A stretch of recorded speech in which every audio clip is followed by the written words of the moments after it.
Today on The Perspective, I'm joined by Sam and Dom from the Refillery in South Africa, in Joburg. Guys, welcome to The Perspective. Thanks for having us. Cheers. Hi. Guys, where did you start it all? Where did the Refillery become into in today's world? Takes us back to when we met in our 20s. We worked in the yachting industry, so we got to spend a lot of good times traveling the world by sea and working, and we saw so much beauty and so many. It's a different perspective, like seeing from almost the outside looking in. And as beautiful as it was, there was so much rubbish everywhere we went. We would set up beautiful picnics on beaches that had nobody living on them, but we'd have to do a massive cleanup of all the plastic and the debris before we'd even set up. And even traveling days away from land, there would be rubbish all around. And we always thought, okay, we've got to do our bit, let's do our bit. And we'd recycle and, try where possible. But we always thought there could be more. So after we had kids, and they, as you know, change everything, we thought there had to be some way of doing better, so when they're older, they can have the luxury of seeing the world in all its glory down the line. So we took Plastic Free July Challenge, 2018. We did it. We had 2 kids under 2. I was a stay-at-home mum, and Dom was working in construction as a project manager. And we thought if we could do that and just pick a handful of things, then we'll keep them. We thought, we did straws and bottles, takeaway containers. I made Dom go to work with really pretty reusable sandwich bags that we made for the kids. Great for a construction site, don't worry. He did a lot of things. But, I said, it's just for the month, we'll try. And we survived. And we were like, it was great, and we loved it. And we swapped out the single use for reusables, and we were like, cool, there has to be more. So we found all the zero waste stores, and we were living in New Zealand at the time, and we loved them, and we'd seen them on our travels as well in France and the UK. So we were like, how do we bring this concept to South Africa in a more mainstream, accessible way for everyone, not just as a niche market? We literally sold the house, packed up, moved the 2 kids and the 2 cats back to South Africa, and in 4 months we opened the Refillery. Wow, and obviously, I don't know whether you got sick of the water and that's why you've obviously located where you are, or what was the choice there, Dom? Yeah, look, it's definitely a tough thing to get used to coming from New Zealand for me. Not being, far away from the beach is like 15 minutes for me. Cool. I think it's one of those things when you actually see waste in water, and I've just got back from Indonesia during the midst of COVID, and seeing the amount of waste that was actually entering the water, it's just, and I really do applaud you for making your contribution while you're out there and picking up and bagging that stuff. It's pretty disgusting when you see it live, right?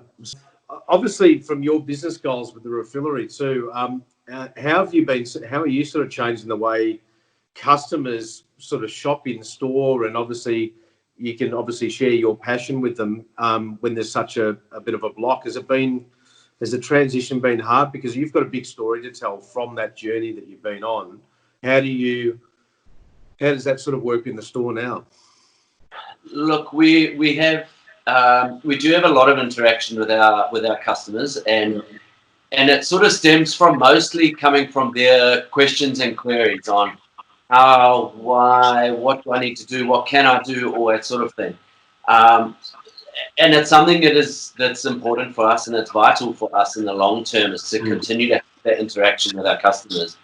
Look, at the moment, there is a massive push for us in our digital communication, for sure. And that is definitely playing a huge role for us at the moment. As look, we're still in lockdown over here, so there are still restrictions in place on people coming into shops and the number of customers we're allowed in store and that sort of thing. So now we've just got to be a bit more careful in how we pick and choose how we're interacting and for how long. So definitely online and digital is playing a huge factor in that at the moment for us. Yeah, and have you found you've had to sort of shift, or the buzzword pivot in the business in that way? A little. Look, as I say, our shopping, the experience, the in-store experience is a huge thing for our customers, and that's partly what keeps people coming back.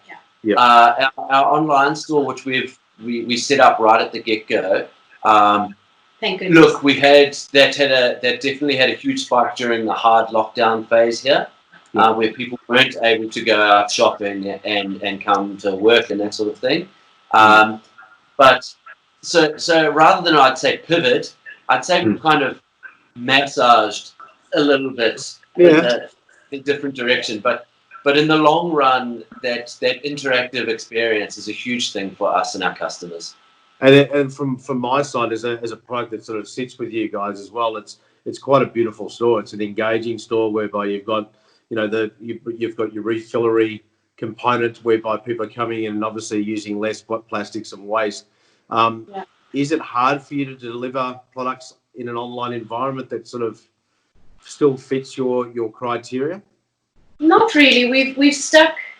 I think now is the most important time to stay true to your brand, and for us, it's been about no single-use recyclable packaging only. So we have recycled brown paper bags that that's how your food will come online deliveries. You can also buy a glass jar online as well. So then you've got the setup in your pantry. So when people are coming back to the stores, they're bringing those jars and then just refilling in store. But we've made it work. You know, we use eco tape to cardboard boxes. We don't use the waving bags. So good. Like that, you've got to think of every aspect. Like people say, "Oh, just tape it up with normal stuff." We're like, no, okay. Also plastic. So there's constant learning, but we've definitely managed to.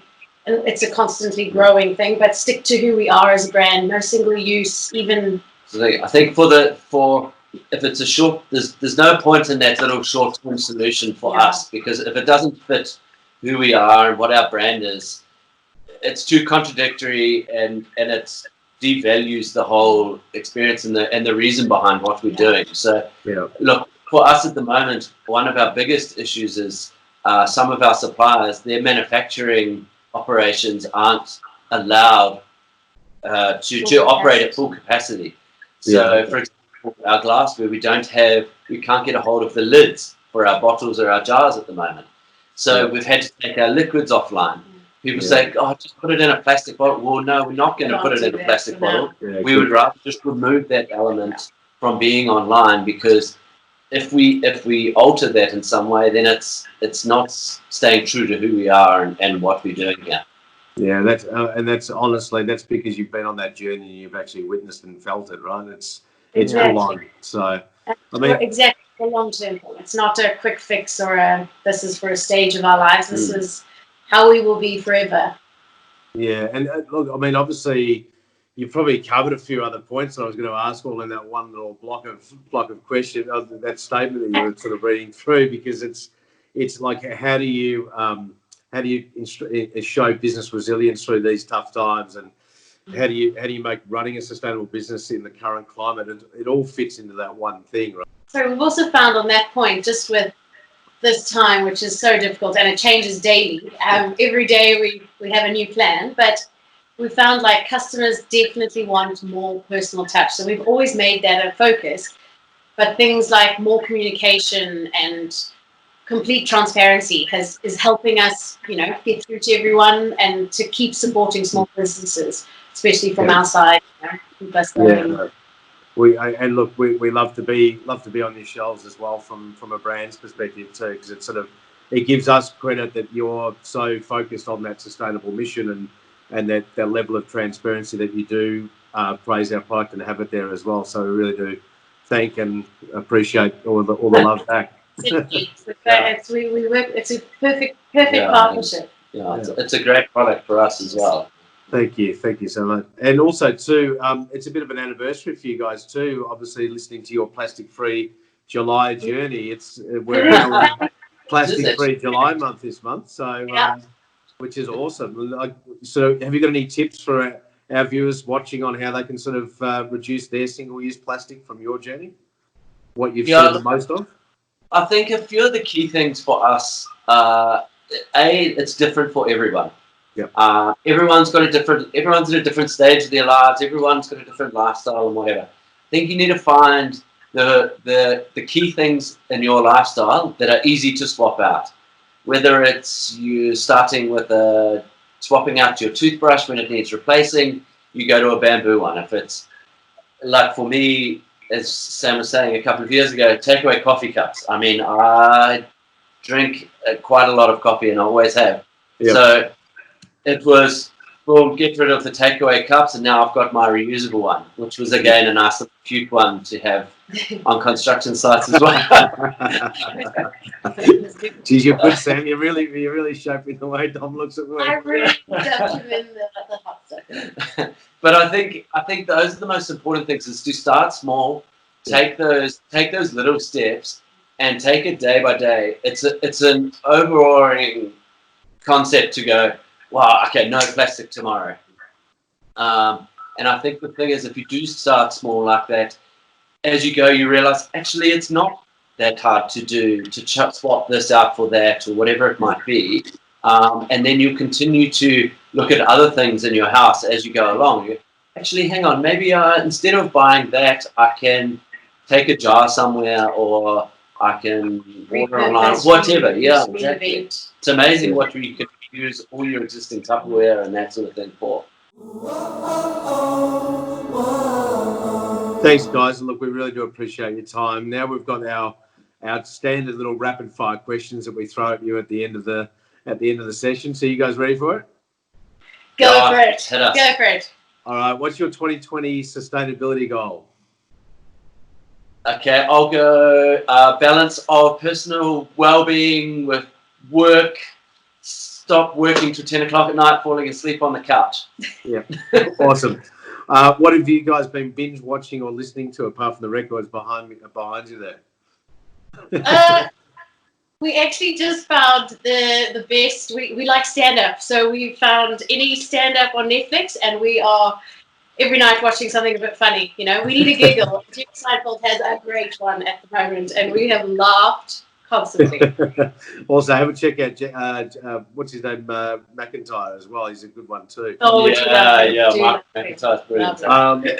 What have you picked up? Any new life skills during COVID? So look, being in project management, a bit of carpentry is I've always kind of played around with it. We've definitely taken on a bit more DIY now. He made me take tiles off the roof. So I spent a weekend removing tiles. To get her to do something. I was doing all the work. Watch out for those thumbs. Yeah. Quick tip for those looking to be eco-friendlier. Your own thing. You do your own thing. Don't worry about anybody else. They've all got their own journey, their own level of whatever they want to do. Do what's right for you. And this is the last one, which is not so related, but what did you guys learn about yourselves or surprising about yourself during lockdown? Oh, we have a surprisingly large amount of dress up in our house. We did 3 weeks of a daily dress up with the kids, and we had everything from Baywatch outfits to Jurassic Park to the Roaring Twenties, and every day we did a picture and dressed up with the kids. So Love it was a lot more than anything else we have in the house, I think. That's so good. No, awesome, guys. Look, we really do appreciate your time. Thanks for coming on and sharing a little bit of your journey and talking about the Refillery as well. And we're really proud to be on your shelves. And thanks for obviously sharing a little perspective with everyone. Thanks for having us. Thanks very much. I appreciate it. It's been a privilege. Thanks, guys.